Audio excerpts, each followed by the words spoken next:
If you work as a manufacturing facilities engineer, installing a new piece of equipment can be as complex as the machinery itself. From prep work to alignment and testing, it's your team's job to put it all together.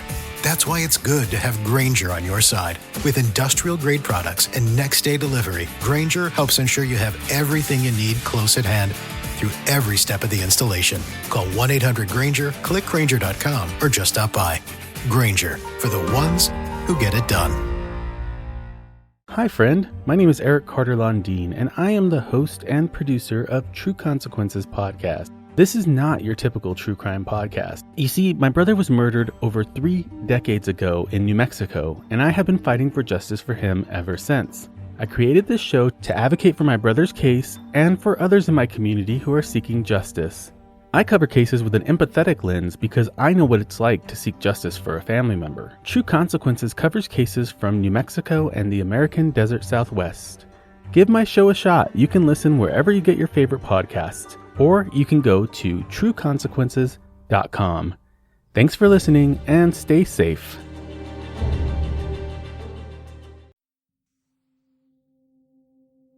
Hello and welcome to Reverie True Crime. I'm your host, Paige.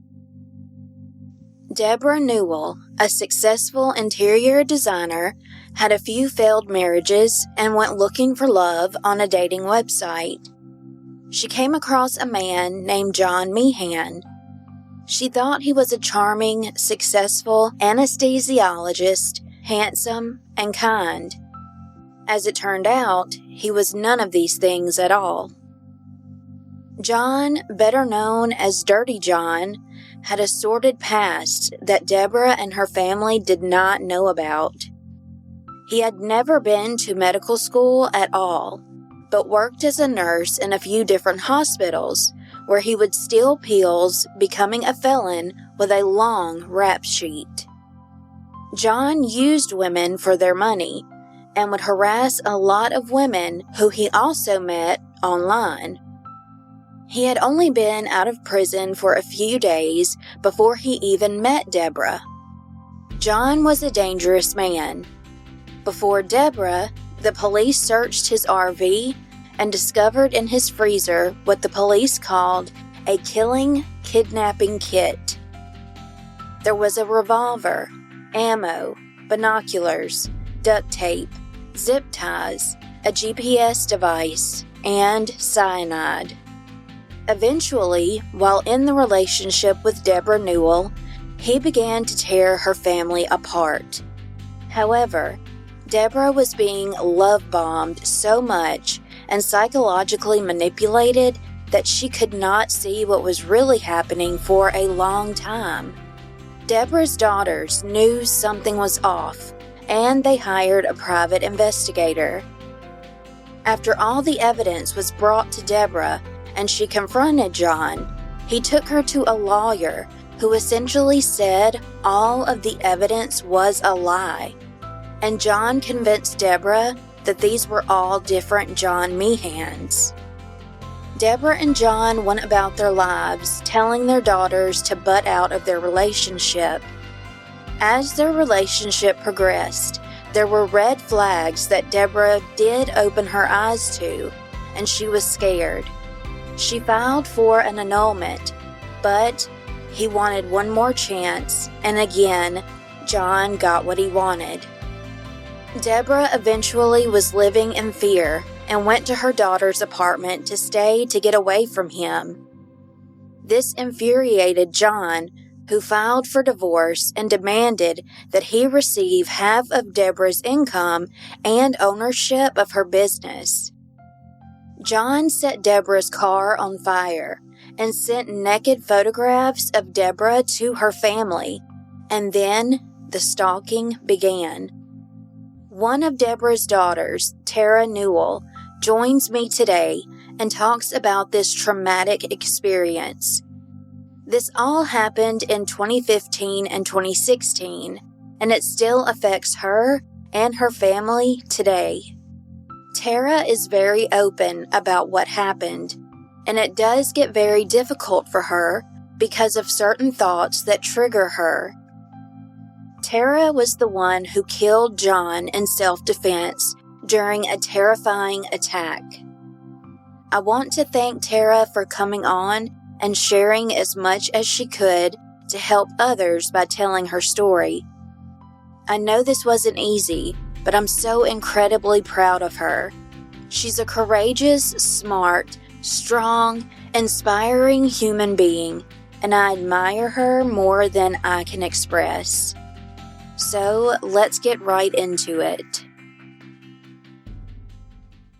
Hey Terra, how are you? I'm doing well. How are you? I'm good. Thank you so much for joining me again. I know we tried to record this before, but we had some audio issues, so we're back. Yes, and I think the audio issues were on my end also. I just have to get my Blue Yeti mic working and find the cord. Well, tell everyone a little bit about you, because I think that's really, really important. Well, first, my name is Terra Newell. I am a survivor of a brutal attack from my mom's husband, ex-husband. It's complicated, but we'll get to know a little bit more about that as we talk about it. But my mom essentially married a psychopath, and he ended up coming after me after she left him the second time. And I was able to defend myself in that attack. And it essentially turned into a TV scripted series on Bravo and a podcast called Dirty John. And from there, I really became an advocate for survivors and telling my story. Now, I have to ask you this because I really wanted to ask you this last time, and I didn't think about it until we finished. But with ethical true crime being such a big topic right now, and it's so important, did they all come to you and your mom to have permission to have the podcast and the TV series? And how did you feel about it? So this is a bit complicated because we got approached by the LA Times. Well, we got approached by Christopher Goffard, who is the reporter. And, he is doing his job and reporting and telling a story. He's a journalist. So he got our story. We didn't sign anything during that time. And about a week before, a week or 2 weeks before everything came out, we got note that everything was going to be turned into a podcast. We were very unfamiliar with podcasts. I thought it was a church sermon. Yeah. So it was really crazy because we didn't know what it was. We didn't know legality, what talking on a podcast and recording our voices, what that would mean. They put out the Dirty John series. We didn't make any money from that.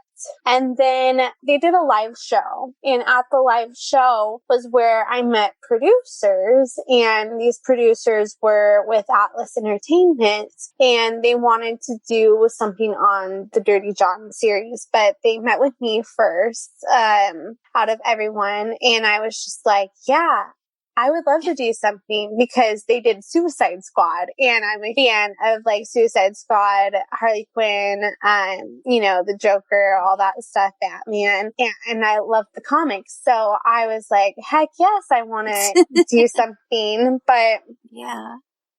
I didn't know the industry as well. I'd done background work. I've helped my ex do some things and did a little stand-in work here and there, but I didn't really know the industry or what my rights were, what selling was. And so I ended up talking to a few people because the LA Times sold our story right to Bravo and stuff into a 2-season scripted series. The first season was going to be Dirty John, and then the second series was going to be another true crime, something similar to Dirty John. I didn't know how I felt about this at this time until everything starts coming out. It's when it hits you and then you're like, oh, this is our trauma. And it's not really selling a story if you're a screenwriter. It's selling your life rights. I sold my story rights for a lump sum.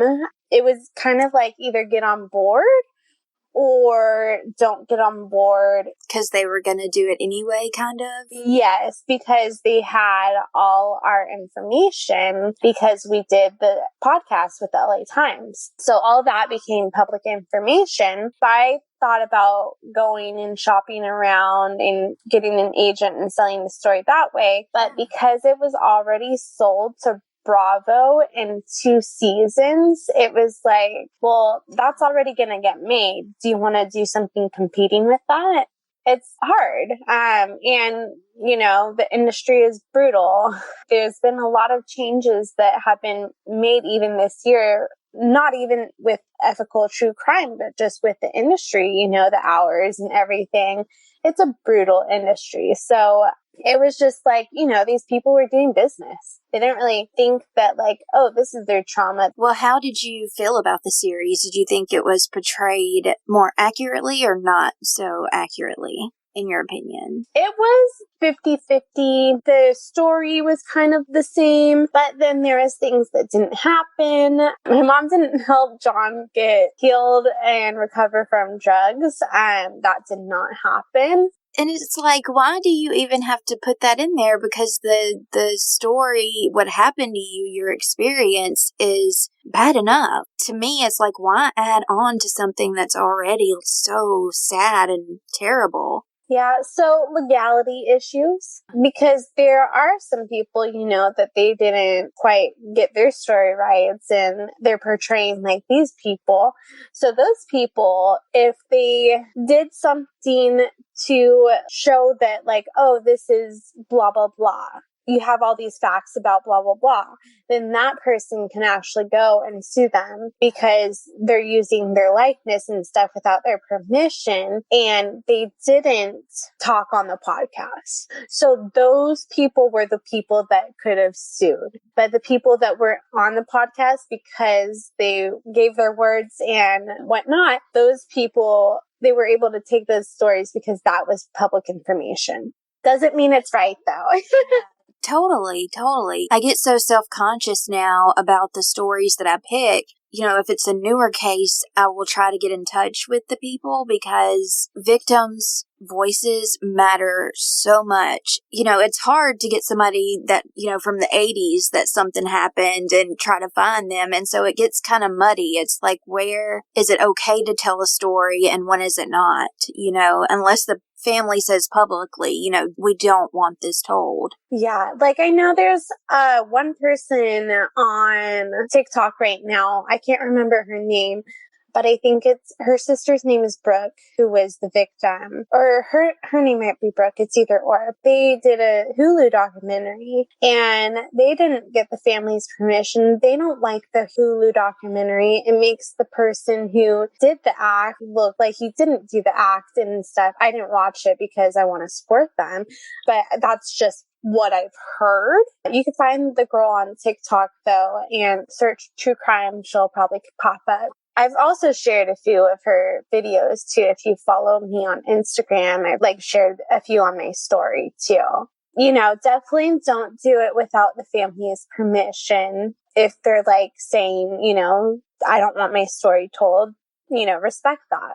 So the next thing I want to ask you is, how would you describe yourself before meeting John and having John in your life? Before meeting John and having him in my life, I would say I was working on a relationship. I had a boyfriend at the time, so that was a lot of my focus and just building a future for myself in a sense, with dog grooming and just really trying to get life together.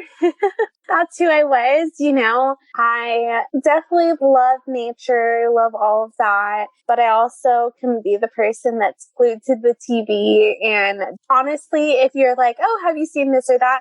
I'm probably like, yeah, I've seen that.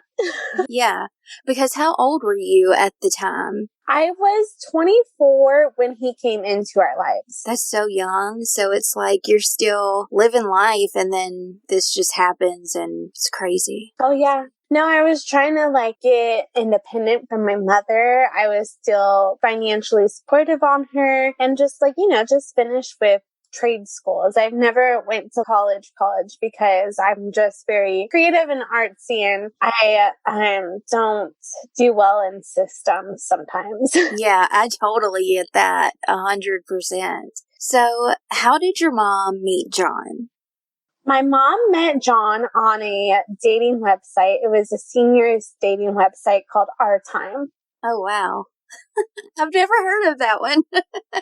Yeah, well, I'm like, I don't think they promote it a lot now. They're probably not Yeah. doing so well. There's, I think, 87 million people that listen to the Dirty John podcast. Oh, wow. So, a lot of people heard of Our Time not being such a great site. Yeah. Did he contact her or did she reach out to him? I think he popped up on like the queue list, or I don't know. I've never been on that site. I'm like thinking of like Hinge. Yeah. He popped up on her queue list. He liked her. Okay. Something like that. Yeah. Did she think, oh my goodness, at first, like, I just like him so much? And how did they end up together? So he popped up and he looked great on paper. A doctor, loved dogs. He looked good looking to her, and had a full head of hair. And so she went on a date with him and they met at Houston's in Irvine. They had a great day, and then she invited him back up to her place. Not for like any risky business. It's just more intimate to talk, really. Yeah, and to get like a coffee or tea or something. And he jumped on her bed, and then that really threw her off. And then she asked him to leave, and then he was all pissed off and left. Wow. That seems like red flag number one. If he gets pissed off that, you don't have sex on the first date, it's like what? Right? Yeah. No means no. Respect women. Also, don't be so pushy.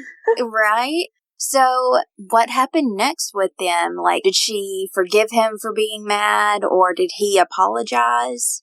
So he ended up calling her, I think it was a few days later, ended up apologizing to her. And then she was like, oh, this guy, he's apologizing. Maybe I'll give him a second chance, Then she gave him a second chance, and then he started love bombing her, doing little favors for her, just sending her texts, keeping her in the loop every day, just constantly giving her love and affection and letting her know, she's beautiful, and really changed his energy from, when she told him no. It's kind of like they adjust their behavior to get in. Yes, and when you push their boundaries and you tell them no, they get reactive a lot of the times, or they get upset, or, they don't like you saying no. And here's a test is going back to this woman and seeing how easy is this woman to forgive me? And then also that can kind of tell you, okay, I can keep messing up and I just need to apologize to her and it will work out. Or they're more, acceptable to it. Yeah, that's so true. How long were they together before you finally met John? They were together for 2 months before I met him. And I ended up coming from Vegas, driving out with my boyfriend at the time. We had our 3 dogs. And I was helping her move, and I didn't realize that he was moving in with her until we started like staying there and whatnot. Oh my goodness. How did you feel about it? So I confronted my mom, and this was the second time when we came back because his stuff was just there. And I opened one of the closets and he had a nursing certificate on the box and it was just open. So I wasn't snooping. I just, opened the closet to put our stuff in there to get it out of the way. And when I saw this, I was just livid. I said something to my mom, and then there was all this speculation about him using her cars and stuff. And I was like, did he have a car? And so I was starting to have a lot of questions about him. And I was asking my mom. She was in the doorway and my boyfriend and I were in the room. She wasn't happy with me about having these questions. And she was asking me why I was having them, whatnot. Why can't I just, mind my own business, basically. Why can't I be happy for her? And then John came up behind her and started screaming at me, saying, I don't want my mom to be happy. I just want my mom to myself, that I want her money, that I take advantage of her, and so on. I started screaming back at him, definitely said some FUs to him. He deserved it. Yeah. And I was yelling at him saying, no, John, that's what you want. Yeah. Projection. Yeah. So, I was seeing that he was projecting onto me, but I didn't know what else to do. And I got all my stuff and I left that place because, it wasn't like my mom was saying, no, please stay, Tara. We could work this out. It was like I was packing up my stuff and she wasn't stopping me, and she wanted me out too during that time. Seems like she was really under his thumb and wrapped around his finger at that point. Oh, yeah, because, she only knew this guy for 2 months, and he's getting in a screaming match with her child, and that's not my temperament to get in screaming matches with people. Yeah. So she's seeing this and she's letting me go, and it's hurtful at the time, and we definitely had to do some work since then past this, because this was something that hurt me most about the whole situation, was her choosing him over me in a sense. Yeah.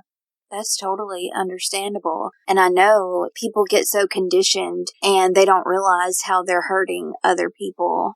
So did you already have a bad feeling about John before then, or after that situation were you like, okay? So I was already having, iffy feelings because he was just not giving me the great vibes. And then he just, he's done a few things that were just like kind of, well, this is weird kind of thing. And so I started to hate him at that point.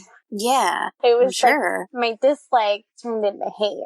Then I stopped talking to my mom for a minute. I took some space until we had Christmas, and then we had to figure out how to mediate our relationship so that I could go to Christmas. What do you think is the most suspicious thing about John, and when did you see it?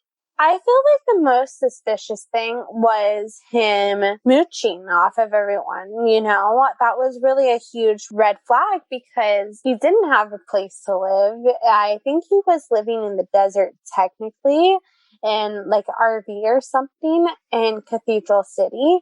But he wasn't living in an apartment. He didn't have a house. He didn't have a place at all. It was like an RV in Cathedral City, where it's a lot different than Southern California. And, that doesn't even matter if you live that life or anything. Just be honest. Yeah, and it's the fact that he lied about it and lied about everything, and then used his lies to get money and take advantage of people.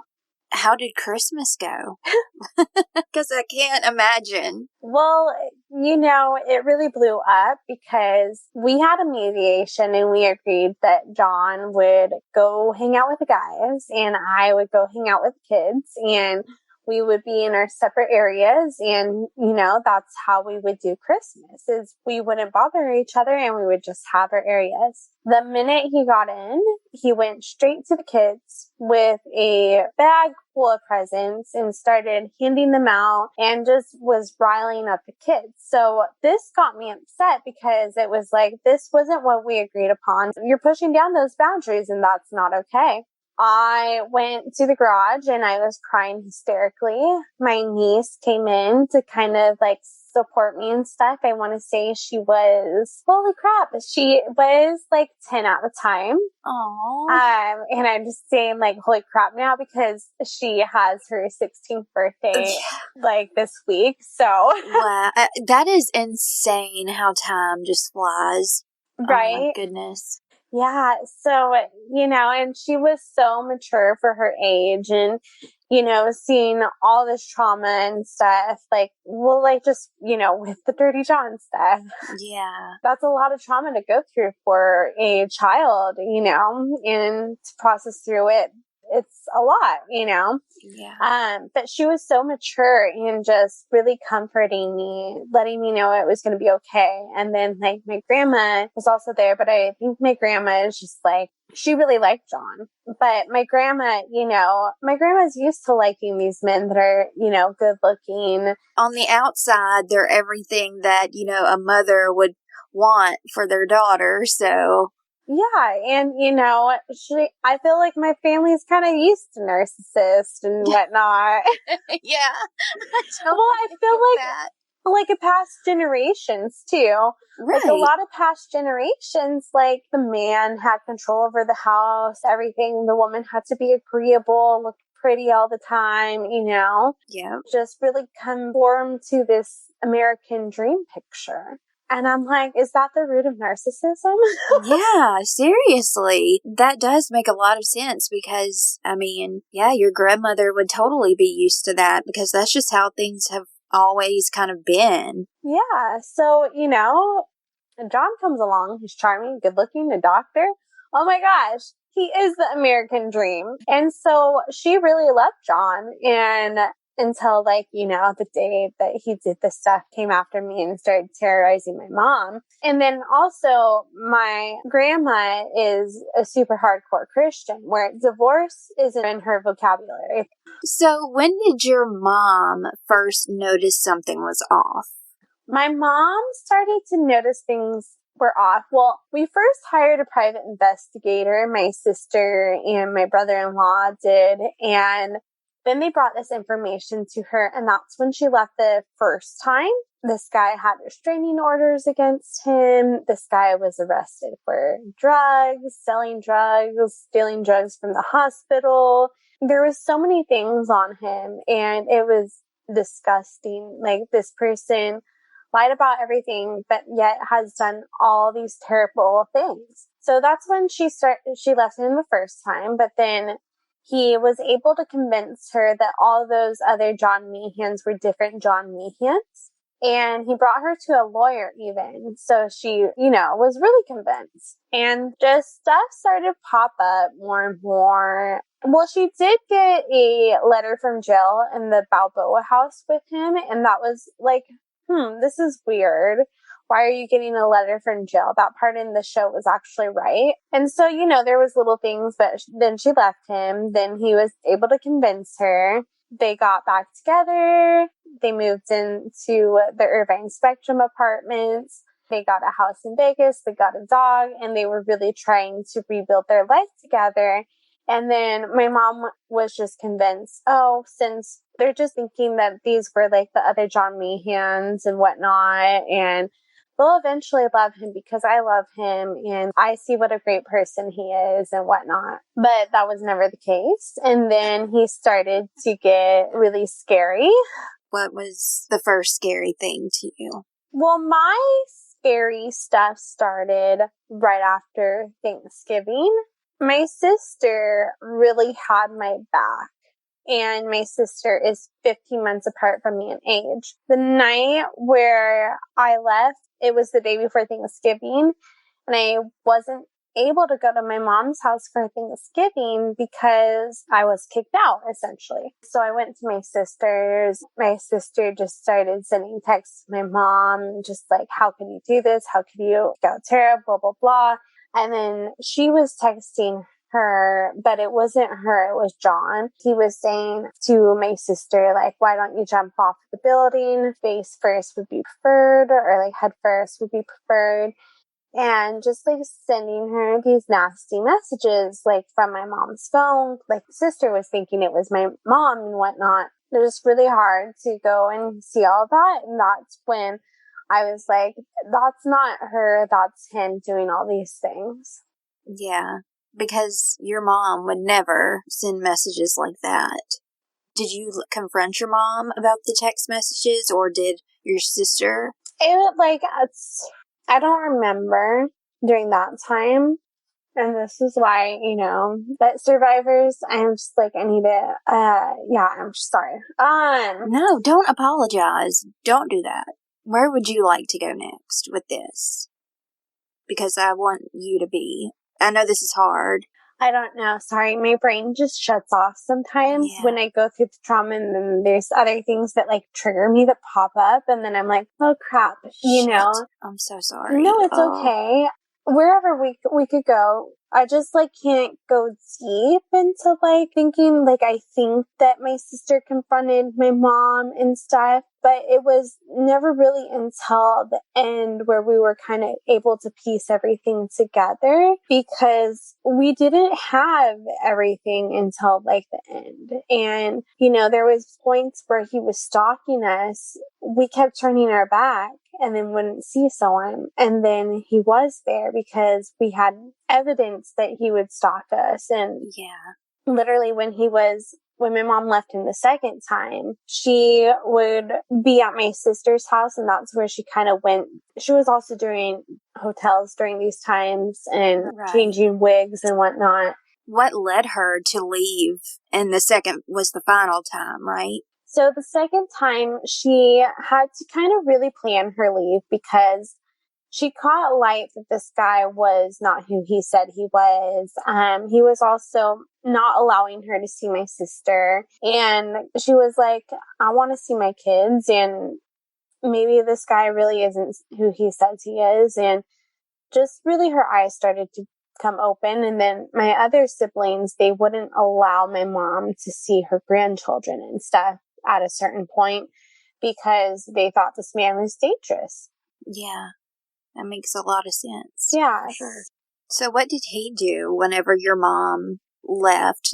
Did he stop trying to contact her, or was he trying to still get back in with her? He would send my mom messages. Sometimes they were nice.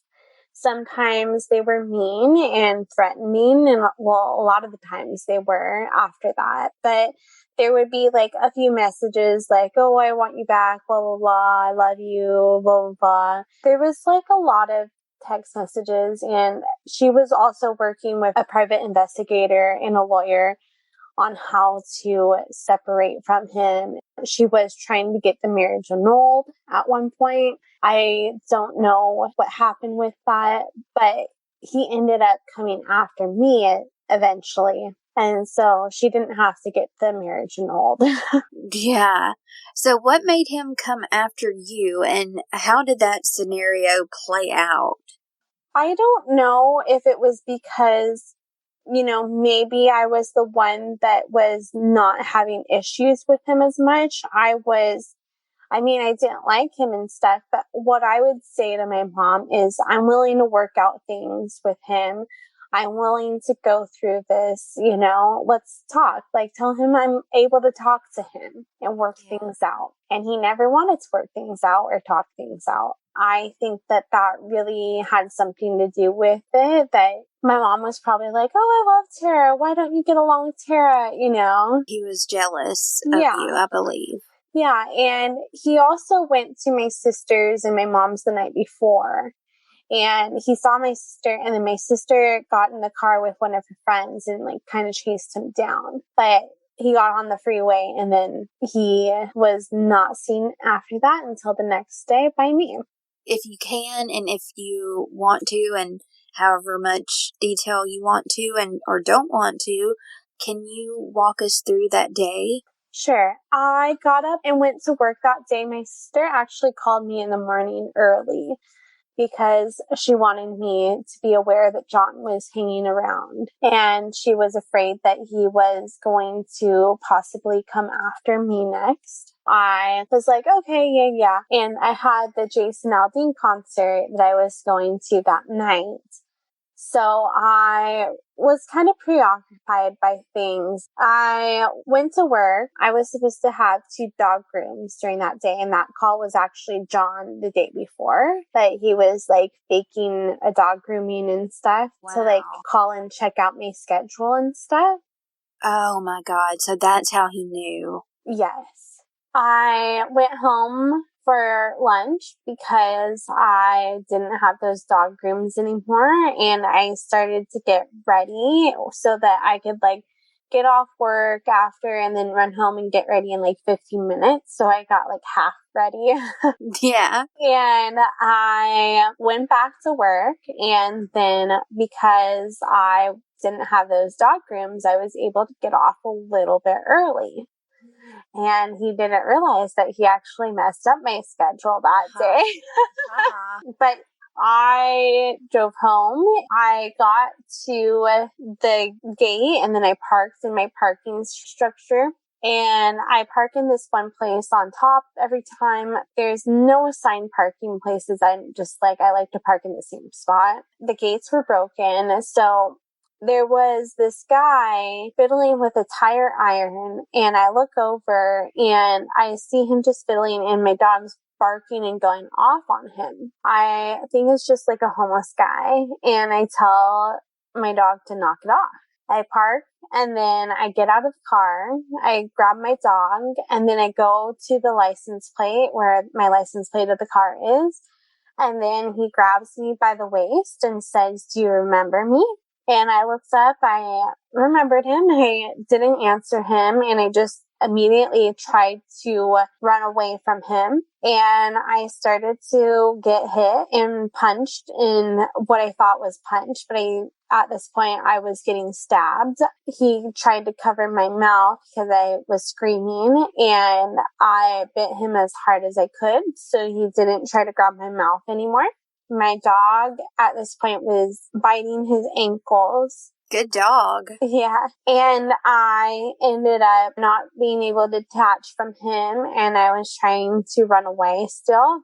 I ended up falling on my back and like hitting my shoulders and scraping them against the pavement. He was on his knees, and he had the knife on a Del Taco bag, and at this point it came out of the Del Taco bag. I was wearing rain boots, and I was pedal kicking him as he was trying to stab me. I was able to kick the knife out of his forearm and landed on my right hand side in the ice pick position, and I just picked it up and started wailing on him and not giving it a second thought whatsoever, except for like thinking about The Walking Dead, I guess, and killing him like I did a zombie. Yeah. I held his head so that he wouldn't bite me. And then I ended up stabbing him in the forehead and then in the eye. And in the eye was like the last one that I actually did give thought to, because the eye is the softest point of entry into the brain. And so that would make him brain dead, where I know he wouldn't be able to get up and at least start fighting me again.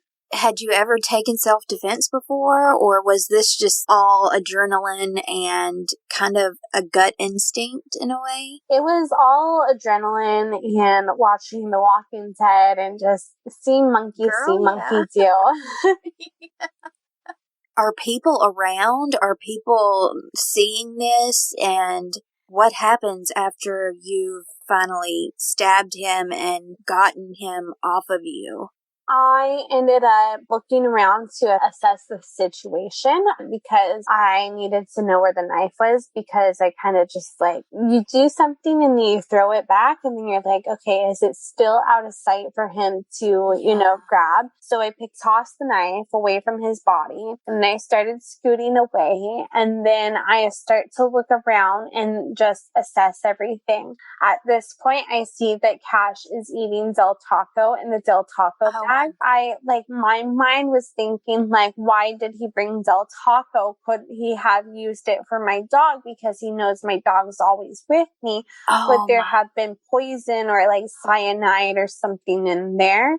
Oh, shoot, you got to get away from that. So I yell at him and I tell him to come over here and to stop eating it. But he just like starts just still pacing in circles. Yeah. And then this lady comes up with her Labrador Retriever. It's a yellow lab. And she asked me, what can I do to help you? And because Cash is just, was eating the Del Taco, now is pacing around in circles, I asked her, can you please just grab my dog for me? So she grabs, because I look at my forearm and I see that I have a 1-inch stab wound. And I'm like, okay, I apply pressure to that right now. So I also just need her to grab my dog because I I already got the apply pressure to my arm. And then at this point, there is a guy, he has dreads, and he comes up. He gives me his sweater, and it's red, and then he wraps it around my arm so that I'm not using my hand to apply pressure to the wound. Then this girl, Skylar, she comes up. She's a lifeguard in training, and she's 14 years old. Well, she lets me know, hi, I'm Skylar. I'm trained in these types of situations. And then she wants to see the wound and stuff. And I think I tell her, like, oh, it's okay, I'm applying pressure. And then she's like, okay, but let's go get like a clean towel. So she runs and grabs her clean towel from lifeguard training and then wraps it with that. And then she starts to ask me what my name is.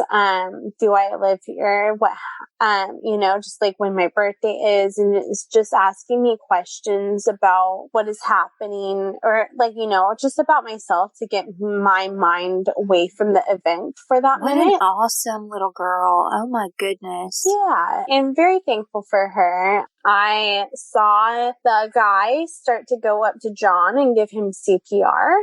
Oh no. And that started to freak me out. So I yelled, he tried to kill me. And I think I was saying this too when they came up too. I was just like, he tried to kill me. It was self-defense. And because I wanted them to know that I wasn't trying to kill him. I wasn't trying to do anything. I wasn't trying to hurt him even. I was just trying to go to the Jason Aldean concert. So I got scared, and Skylar was walking me down the hill. And then I asked Skylar to find my phone. She got my phone for me. And I think it was in my purse, and I heard my purse was bloody. I didn't see it, but the cops, I never got it back from them because they told me that probably didn't want a lot of my stuff back because it had blood all over it. Well, I think it had a mixture of his blood and my blood too, because I put my purse up to protect my heart, actually. Oh yeah.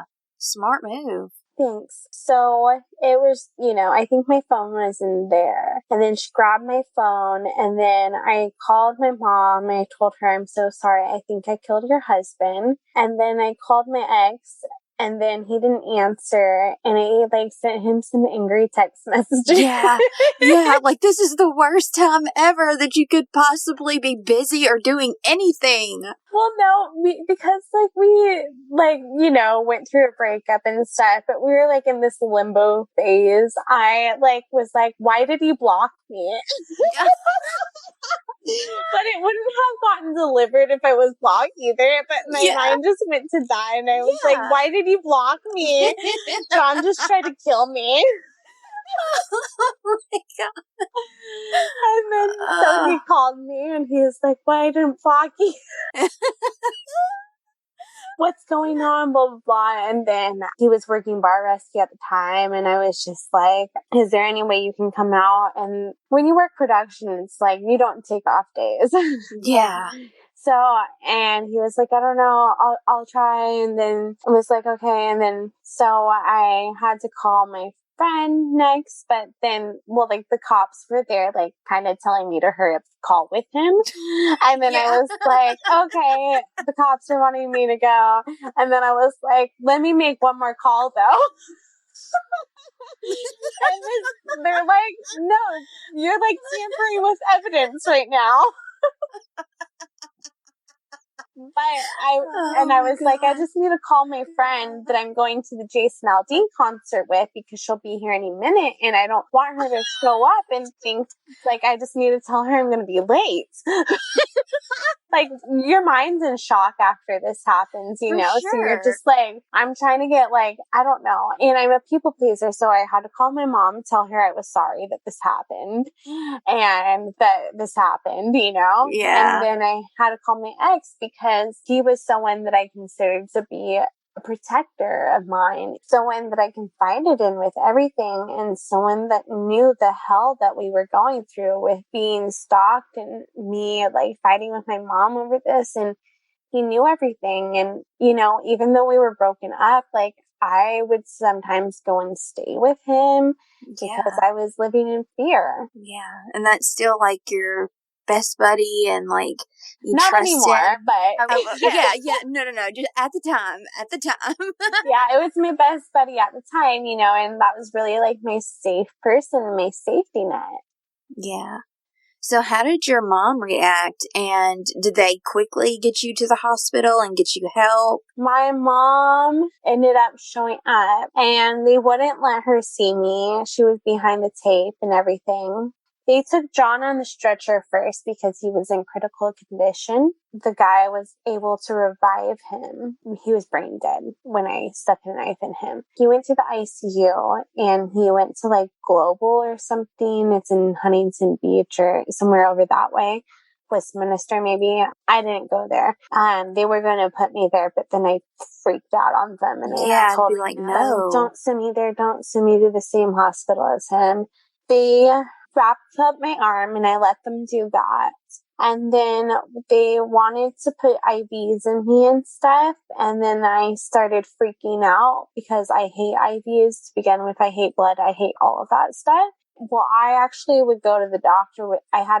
My dog, Cash, he was an ESA dog, and I had a doctor's note for him and everything. So I told them, like, they need to let my dog go with me or you're not going to do any of this. And I told them that he was an ESA. They need to let me. Otherwise, it's a lawsuit. Yeah, exactly. And so they went and got my dog, and then he just went and laid on my lap, and I let them start to do everything to me. They ended up taking me to Hoag in Newport. They took me to Hoag because I wasn't critical. I wasn't supposed to be in the ICU or anything. And that's why John and I also went to different hospitals at first, was because they thought I just had the stab wound in my forearm, like a artificial one on my face. I ended up going to Hoag. I waited in the ambulance for a little bit, and then they put me on the stretcher. I waited in the hall for a bit, and then they got me into a room. And then when they put me into the room, they started interrogating me and asking me questions. I mean, I know they kind of have to do that, but it's like they do that so fast and right away. I can imagine it would be a lot. And it's like all these other males too, these masculine males that are asking me these questions. Honestly, if there was a female there, that would have been so helpful because who just attacked me? A male. A white male in his like 40s. And then those were the people that were asking me questions, white males. I probably did give them some attitude at times because I was just like irritated that they were asking me questions over and over again. And I understand that they have to do this. They have to get the story while it's fresh. Yeah. But they really need to have victim advocates there and have people with those survivors, because you are also going to get your best questions out of those survivors when you have someone there that can kind of help them through it. Yeah, that they're trained in that and they know how to ask. Yeah, and so it was frustrating. And I asked where my mom was at one point, and then they told me that my mom went to the other hospital to be with John. And I was pissed because I was like, how dare she go be with her husband? But the cops actually told her that she needed to go identify him. She wouldn't be able to see me for hours. And it was weird because they told her like literally like 30 minutes before I was able to see people that. Yeah. And it was frustrating because when I was able to see people, I was like, where's my mom? Where's my mom? And they're like, oh, she went to be with her husband. Yeah, I would have just started throwing shit. Well, because like I had a 1-inch stab wound in my arm and I had to get stitches, and I've never gotten stitches before. And you want your mom, Yeah. It's just natural. So I was like, I refused to get stitches until she was there. But then my sister, Nicole, she was the first one that I saw because my other sister, Jacqueline, was throwing a fit with cops. Oh my gosh. But I'm like, honestly, like you got to sometimes because this whole thing happened. And then literally like I'm being interrogated. I'm not allowed to see my family. I'm not allowed to see anyone. And I like went through this whole thing where I'm like, holy crap, like, can I just see someone that I love? Yeah, seriously. Then they were changing me out of my clothes, getting the clothes for evidence, and then they see that I have a stab wound on my chest under my left breast. Did you just not feel it because of the adrenaline? Yeah. Well, like, looking back, I remember when I got stabbed in the chest in this place, but I didn't know that I had it. I looked around and I didn't see I was bleeding in my chest, to be honest. This point, they were like, oh, crap. I'm sorry, but we can't discharge you right now. You actually have to go to a different hospital because that stab wound is not in a great place. Oh my gosh. So they put me in the ambulance again. And I think at this point, though, I had someone take home my dog so that he could get a break and a potty break and everything. Yeah. And then my mom came with me to the next hospital, and it was the Irvine one, UCI, and that one was a trauma unit.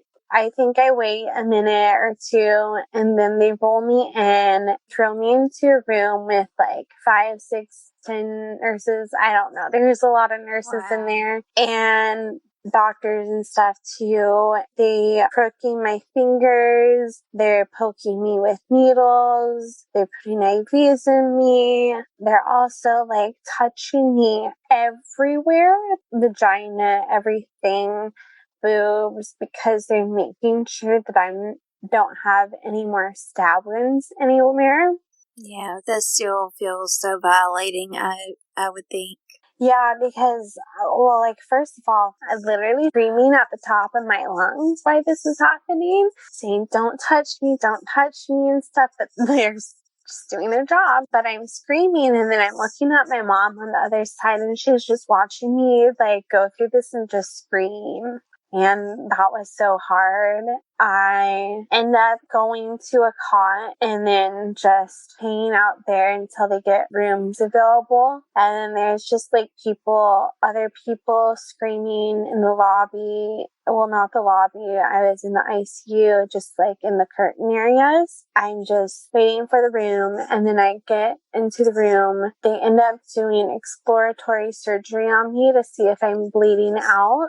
And then I ended up not having any puncture wounds in my lungs or not bleeding out or anything. Thank goodness. Yes, thank goodness. And then they just stitched up my wound. I think it was there for 2 days. It was kind of blurry. It was on lots of Ativan and Zofran.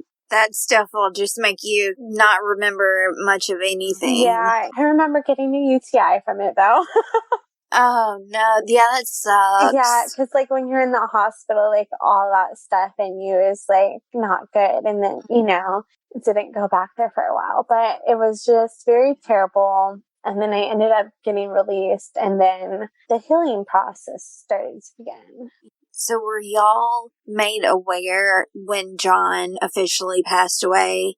My mom, she had his rights. She ended up signing over his life rights and stuff to his sister so that she's not responsible for that. She ended up pulling the plug, and then my mom was there with his sister, and they watched him die. My mom told him oh, it's okay to go, and that's when he passed.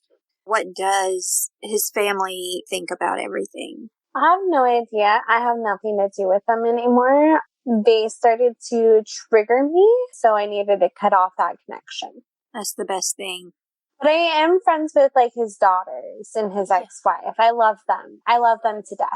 Oh, that's good. That's good. Well, I know at this point you're physically trying to heal. How soon after that do you look for help mentally for trauma? So at first, because it was such a shock, I was trying to convince everyone I was okay. You don't need to worry about me. I'll be fine.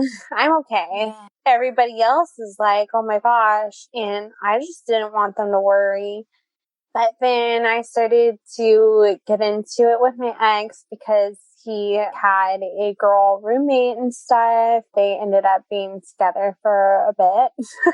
So, it wasn't like It's like life was still going on, too. but I just started to feel weird about her and feel like she was a threat to just me, physically even, because she didn't like me. And so I was like, she's going to kill me. And my mind just went there. Right. Because, the last person that didn't like me tried to kill me. I really was in shock. And then you go into all these triggers and you don't realize her not liking you is a trigger. I tried to go back to work and the dogs barking were a trigger because Cash barked in my attack. So I couldn't really go back to work even though I tried, but I was miserable. I tried to get into therapy. I went to the Amen Clinic at first for my therapy sessions, and it's a holistic place. I love that place, but I just didn't get deep into my therapy with that place because the sessions were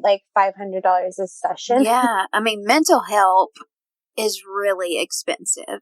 Oh, yes. So I ended up going where my insurance took, and then that was Kaiser. And that therapist was the worst therapist that I've ever had. And it was funny because she was known as the best trauma therapist at that place. And I was like, she ended up telling me one time, because I just had trauma brain and I was only able to get in with her once a month, once every 2 weeks sometimes. I should have been in therapy every week or twice a week at that point.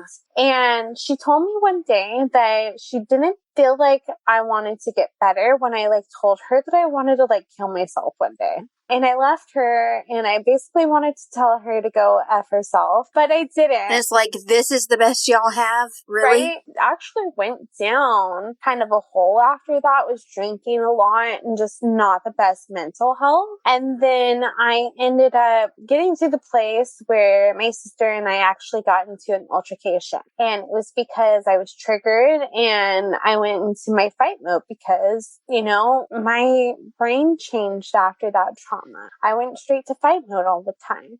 That was the deal breaker that, hey, something needs to change. That can't happen. I ended up packing up my bags, packing up my car, and then going out to Texas the next day to go stay with my sister and her family. My sister got me in with an EMDR specialist. I was going twice a week at one point. Did you like it there? I loved it. At the time, I was very Christian and stuff. I'm not so Christian anymore. I'm more spiritual. But at the time, it was what I really needed. And I really needed a good spiritual leader during that time. And she was aligned with my beliefs too. That's always nice. Yeah. And her husband was a cop.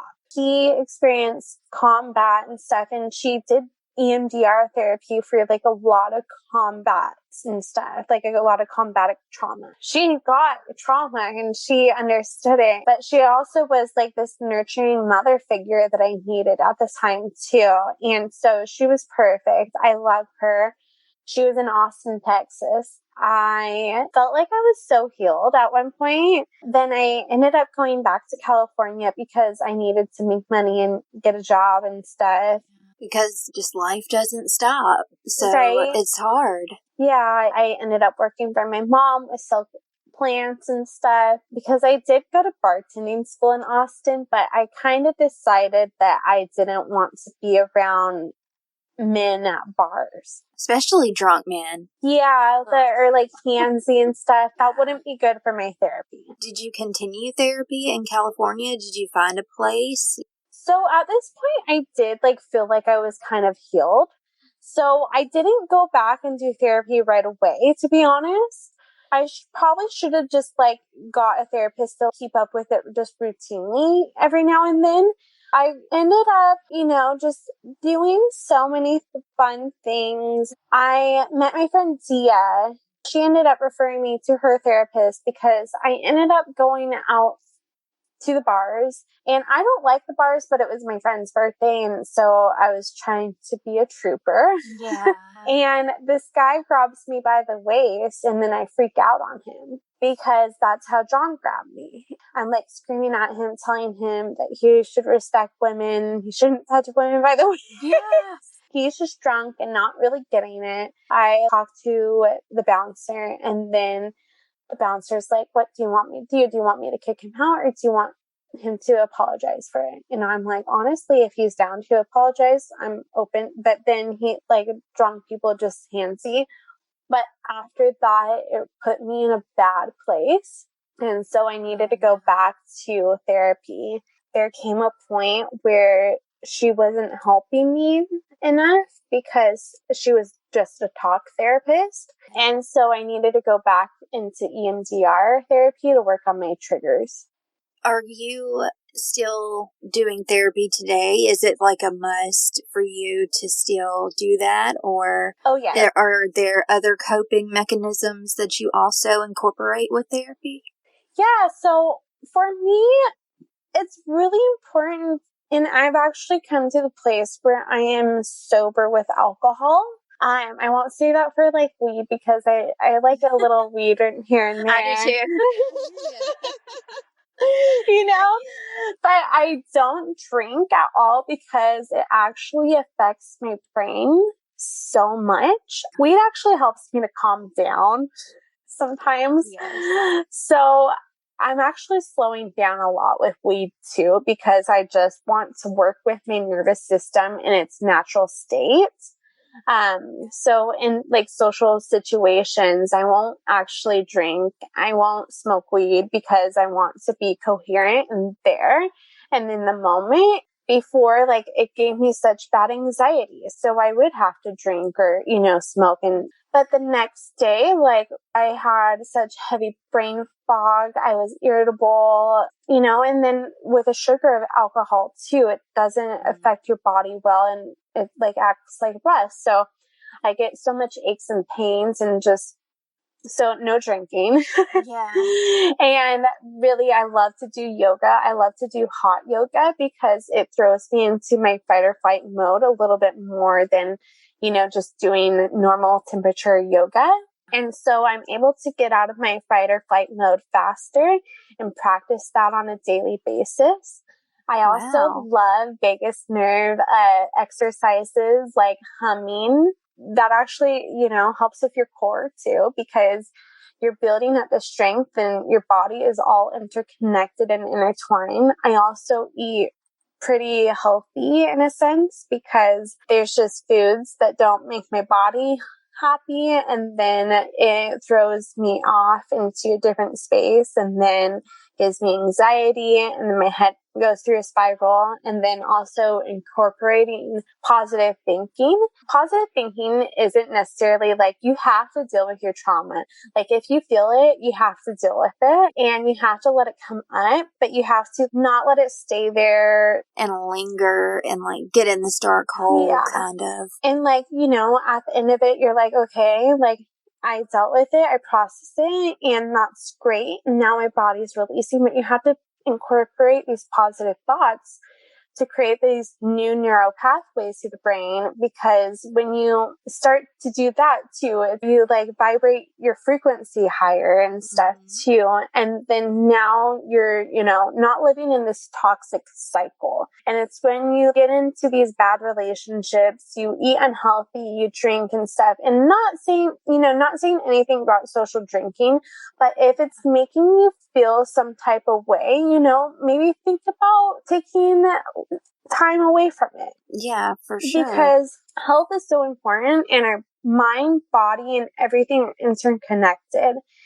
And so, and even if you're eating gluten, that gives you brain fog and stuff. And I mean, I had a sandwich before this, so I mean, I did have gluten, but monitoring stuff.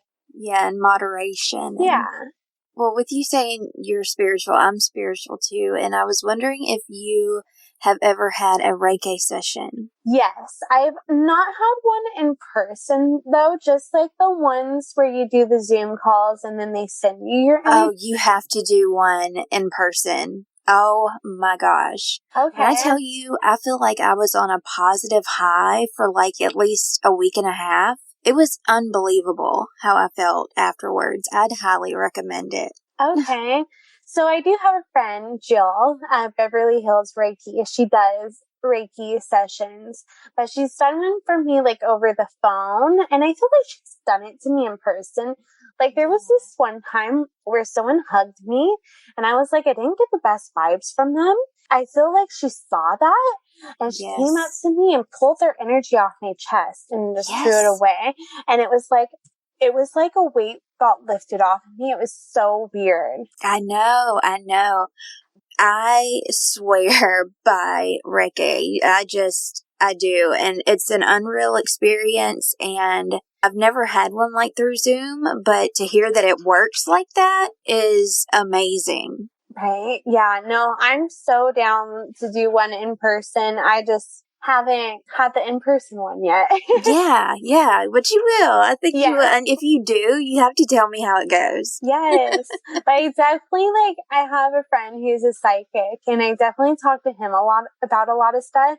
But I do have visions and stuff, and then, like, people talk to me sometimes.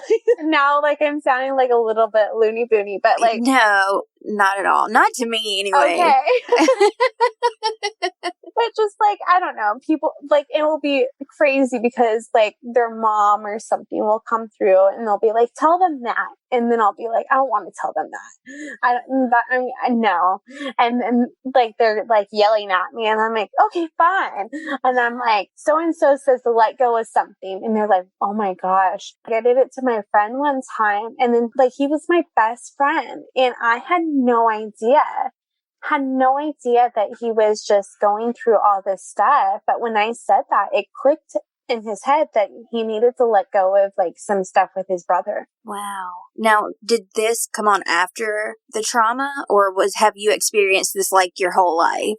No, my whole life. I was that little kid that would see ghosts and stuff. And they've taken a break because of my trauma, I feel, where I'm not, like, I'm closed off to, like, seeing them and, like, having those experiences right now. I definitely, like, will feel their presence, but I won't be able to, like, see them like I did as kids and stuff. Wow. I love that. I love that so much. I could sit here and talk to you all day about that, but I won't. Well, that's the stuff that I could talk about all day. Trauma, on the other hand, I need a time limit. I know. Oh my goodness. So my last question would be, how would you describe yourself now compared to the Terra before John? The Terra before John, not gonna lie, I had underlying trauma that I didn't realize. And this really coaxed me to work on it. So the Terra I was before was reactive. I was jealous. I was living in these toxic cycles. And now I am this person that is highly aware. I am loving my healing best life. I am breaking generational patterns, and I'm really trying to help other people do that as well, where I have coaching with toxic relationship coaching and trauma coaching. And then I run 5-week workshops here and there. There's actually some coming up in August, but that's amazing. Thank you. I really feel that I've elevated to a higher frequency and just like a higher path in life. Yeah, I feel that. I feel that from you. Oh, thank you. I love it. Well, thank you so much for coming back and, going through this again, because I know it's not easy. I really appreciate you doing this. Well, thank you. Thank you for having me on. And I think, like, the second time was the best time. Yeah, right. I loved it. Well, thank you so much, Terra. Thank you. Terra, I am so proud of you. You are such a beautiful light in this world. I appreciate the friendship that has blossomed throughout our talks before, during, and after the show. You are stronger than you can imagine. I know that experience was traumatizing, but you're doing an incredible job throughout the healing process. So many people love you, and you have so many that support you. You've got this. You're a true warrior and inspiration. Thank you all so much for listening. And until next time, please be safe and take care.